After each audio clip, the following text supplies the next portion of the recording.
I want to take a few minutes to talk about some of the flipped learning that's occurred at Radford University. Now, before 2015, the use of flipped learning has been kind of sporadic among the faculty. Some people have been doing it individually, others have applied for small grants, either internally or externally. I've received several grants within the College of Science and Technology, but there was no large dissemination and generalization going on beyond the individuals. But last year, a new group was created on campus called the High Impact Practices Office.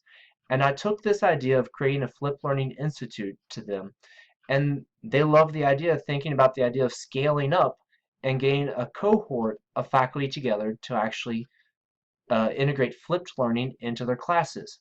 We were able to incorporate 28 faculty in 10 different departments with this institute. And we created a week-long institute that occurred last summer, in summer of 2015, and was led by Dr. McCammon and Dr. Toddy.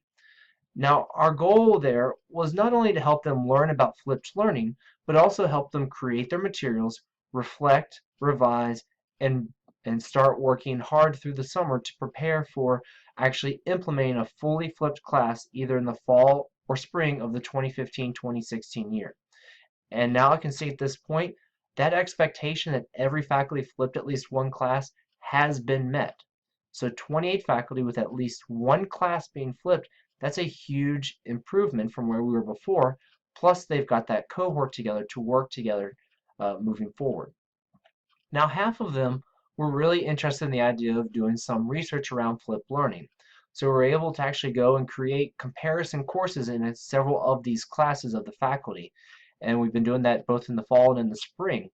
And the initial results from some of the fall classes are showing some major positive gains in achievement compared to just the traditional class that the teachers were teaching prior. For example, I know in one calculus class that not only in the pre-post test were there positive gains towards the flipped class, but the overall course average was almost 20 points higher in the flipped class than it was in the traditional lecture class. That's huge, and that's very important to recognize. And the instructors themselves personally found a lot of positive aspects that they preferred about this. Here, I want to play a clip from talking with one of them. So I think with today's students, everything is so electronic and so online and so just visual like that. I think the power of being able to go back and rewatch the video was incredibly useful for them, and they seem to really like it. So, and that was a comment that kept coming up with a lot of the faculty I talked to, this idea that we're able to meet this technocentric group of students where they are, and we're able to incorporate some more of the real world classes. As I said here, having that constant practice really benefited their learning, and having the videos served not only as a repository for that class as a resource, but also for the students after that class. So I know that came from a chemistry teacher. He said, hey, when they go to Chem 2, go into inorganic, organic, they can go back and watch these intro chem videos and have that as a resource. And that's a huge thing to him. So some of the suggestions that I got from the faculty as I talked to them about what was going on here at Radford and some of the things they learned, one of the things that they mentioned is you definitely want to put in the time to try to create your material early on. And it's going to take time, but once you create a lot of the material, especially the videos, you'll be able to reuse that material. So put in the time and effort to try to make something strong to start off with. Another thing that continually came up among them is that there's a recognition that not every student is going to like the flipped method. And that's okay, because what we have seen enough through how students have performed academically vastly outweighs how they feel about it. When a student may not like it, but is making a grade significantly higher than where they were before, that's important because our job is to educate them.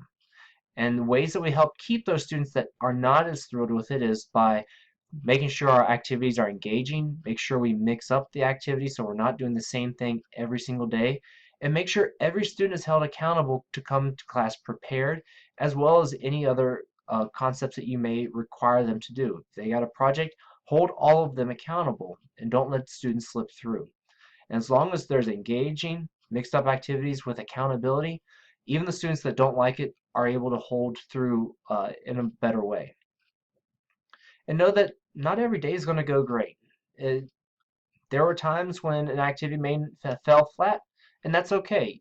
Just like if we taught and we lectured, some days our lectures were never that great. We reflected, we revised, and we worked on ways to improve what we were doing.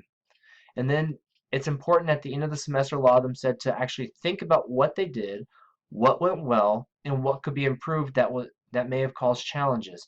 Was it the way that you assigned different types of activities? Was it the way you split your grades, the way you set up your groups, the way you held students accountable? Is there something that can be improved? Was it a certain concept? And that will help the next time you flip that class go that much smoother. And if you continue to keep all these aspects in mind, you'll be very successful.